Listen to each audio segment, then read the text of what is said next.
I don't think it's ever gonna completely go away until I'm in a World Cup, but it's what happened. It took me some time, but I've moved on, of course, and I think that it's really important.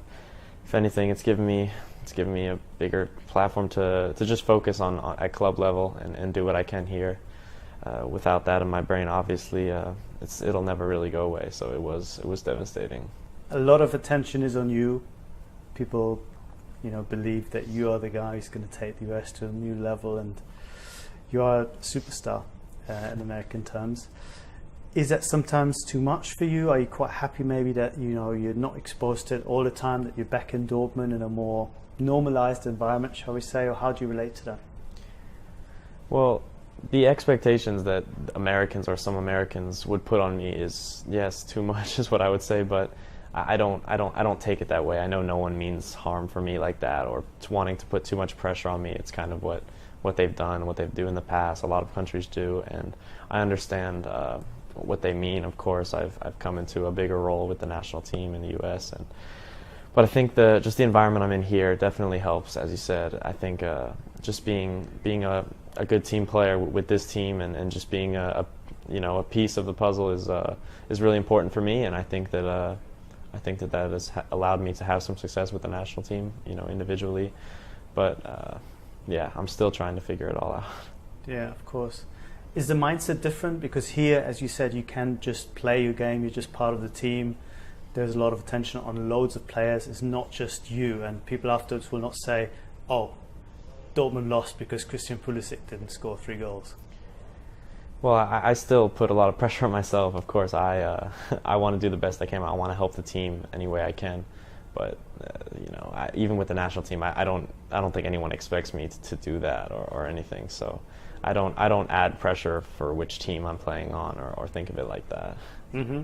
And are you able to play the game by itself every single game, or sometimes you feel you're still young? The occasion also plays a role, and then maybe has a I wouldn't say a negative influence, but it's something at the back of your mind, and then maybe it's not as easy for you to fulfill your potential on the pitch.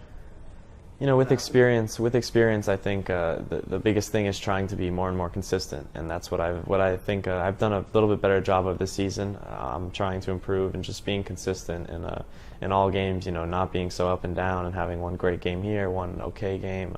Just trying to consistently perform and do everything I can to help the team in every single game. But of course, it's something that younger players have to work on, and it's something that I think I can still improve on. Where do you think the US need to go to learn from the mistakes, to learn the lessons, and to move on and to do better next time around? We have a long way to go. We still have to continue to develop, I think, a lot of the younger players that we have. I think that's our next step, and that's what we're really trying to do. Obviously we just have to regroup, and I think what we want to do is create a real soccer nation. I think we want to come together and have kids, really wanting to play the sport, and that's something that obviously we're behind in from a lot of other countries, and because of the other sports, because of whatever is going on. But I think something that we're really trying to do and something we're getting better at. And I think once we develop, kind of a new group of players into a solid national team, I think that the country will really be behind it, and I think soccer will continue to grow. There's been a lot of soul searching for obvious reasons, and some people are saying, okay, we have to just completely start again, reform everything, revolutionize the whole setup. What's your view? I've said before, it's not about completely restarting. It's not like we have everything wrong or we need to panic or something like that. I think it's really about developing what we already have into even better. And I think if we continue to do that, then of course players will come up and there will be new talents and new things going on. And I think that if we do that and we build off what we already have, I think we can really create something. Is there something you think that the US could learn from Germany? I mean, Germany always used as the one big shining light of international football, because by German standards there was a few very disappointing years, and then they did make some changes, and of course since then it's been kind of a production line in talent, and they always get at least to the semi-final of big tournaments.